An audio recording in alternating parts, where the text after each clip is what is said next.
What is up, everybody, and welcome to FLW Videos.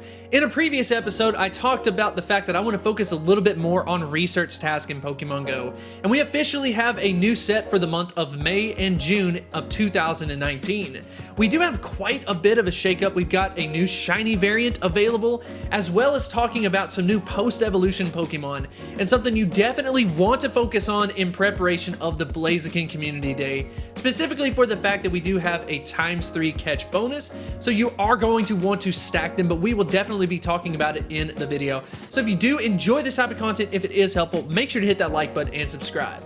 But why don't we go ahead and jump into it? Let's go ahead and address the thumbnail situation, the Pokemon that you might be here looking for. And that is Seel. Seel just got its shiny variant announced, or I guess not announced, but put into the game. A little bit of just kind of like a random thing, right? It is available in the wild, but secondarily, it is available as a research task, which is exciting anytime that happens. So what you're gonna have to do for this is just do a catch 5 water type Pokemon to be able to get yourself a chance at that shiny Seel. I think that's pretty doable. I mean, for the most part, a lot of people could live in a water biome, but then secondarily, if it rains at any point in time, I would say that it's more of a common Pokemon that does get boosted from it, so definitely kind of keep that in mind. It's something I think a lot of people are excited about. Maybe you will catch one in the wild, but I personally do like it when it is in the research task. Beyond that, for the most part, we do have pretty much kind of the same Pokemon that we have seen in the past. A couple of them to avoid kind of like some traps, for example, would maybe be the win 5 raids to get yourself that shiny Aerodactyl.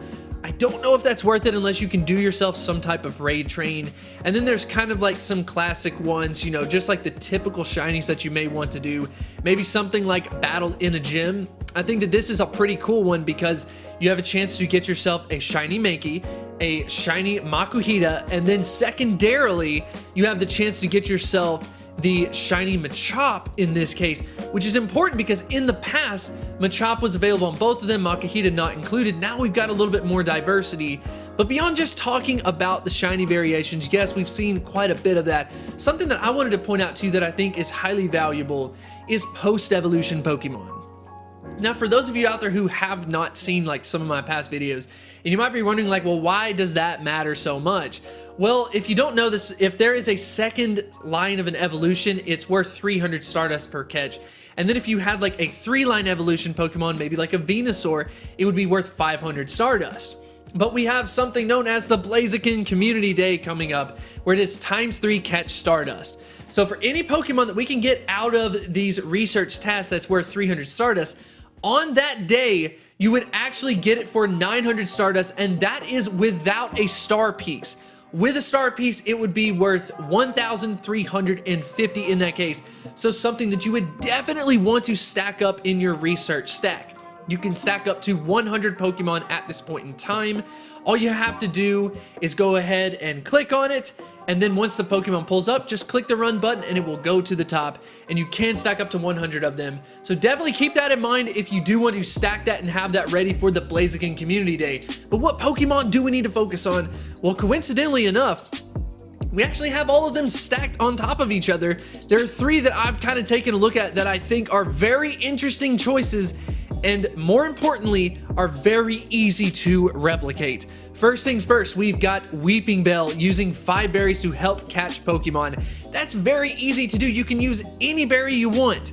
So instead of just trashing a bunch of Nanabs, trashing a bunch of raspberries, you can go ahead and just use it on this one. So definitely make sure you keep a couple of kind of throwaway berries for that. And then next, we're talking about the Nanab berries. We've got Swalot, which for example will be a second evolution line. So all of these examples, by the way, will be 300 Stardust as a base. So in this case, we've got use 5 Nanab berries while catching Pokemon. Hey, I don't really use Nanab berries for anything else, so this would be a beautiful one to stack.